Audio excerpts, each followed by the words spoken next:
ഇതെൻ്റെ ബ്രൈഡ് ഫാത്തിമ. ആളുടെ വീട് വരുന്നത് ട്രിവാൻഡ്രം പെരുമാതുറ എന്ന് പറഞ്ഞൊരു സ്ഥലത്താണ്. ഫുൾ ബീച്ച്, തിരമാല, എന്തോ ഒരു വെറൈറ്റി എക്സ്പീരിയൻസ് തന്നെയായിരുന്നു എനിക്കത്.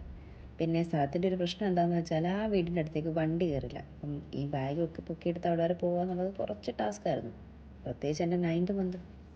പിന്നെ എന്തിനും ഏതിനും എൻ്റെ കൂടെ അപ്പം ഉണ്ടാവും, എൻ്റെ ഡ്രൈവറായിട്ടും വീഡിയോഗ്രാഫറായിട്ടും അസിസ്റ്റൻ്റായിട്ടും എല്ലാം. എൻ്റെ ഈ സക്സസിൻ്റെ പുറകിൽ എത്ര പേരുണ്ടെങ്കിലും എടുത്തു പറയാനുള്ളത് അപ്പുവിൻ്റെ കാര്യം തന്നെയാണ്. ഒരുപാട് നെറ്റുകൊണ്ടൊന്നും പോകുന്നില്ല. പറഞ്ഞു നിർത്തിയത് ഫാത്തിമ.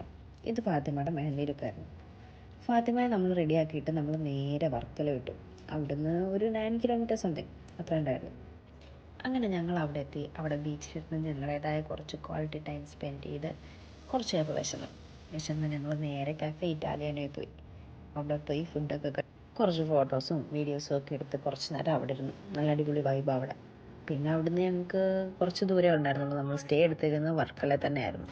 പിന്നെ അവിടുന്ന് പിറ്റേ ദിവസം രാവിലെ വീണ്ടും അവിടെ എത്തിയപ്പോഴത്തേക്ക് ബ്രൈഡ് റെഡിയായി ഇരിപ്പുണ്ടായിരുന്നു. ഇന്നത്തെ ലുക്ക് എങ്ങനെ വേണമെന്ന് ഫാത്തിമയോട് ചോദിച്ചപ്പോൾ ഫാത്തിമ പറഞ്ഞു, ഇത്രയ്ക്ക് ഇഷ്ടമുള്ള പോലെ ചെയ്തോളാൻ. എന്നാൽ പിന്നെ അങ്ങനെ ആയിക്കോട്ടെ എന്ന് ഞാനും വിചാരിച്ചു. ഇതാണ് ഫാത്തിമയുടെ ഫൈനൽ ലുക്ക്.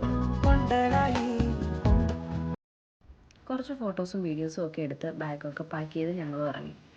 കുറച്ച് ലേറ്റ് ആയിപ്പോയതുകൊണ്ട് ഫാത്തിമാനെ ഓഡിറ്റോറിയത്തിൽ ഇറക്കിക്കോളാമെന്ന് ഞങ്ങൾ പറഞ്ഞിട്ടുണ്ടായിരുന്നു. അങ്ങനെ ഫാത്തിമാനെയും ഉമ്മാനെയും ഓഡിറ്റോറിയത്തിൽ വിട്ട് ഞങ്ങളും കുറച്ച് വെള്ളമൊക്കെ കുടിച്ച് നേരെ അവിടെ നിന്ന് തിരിച്ചു.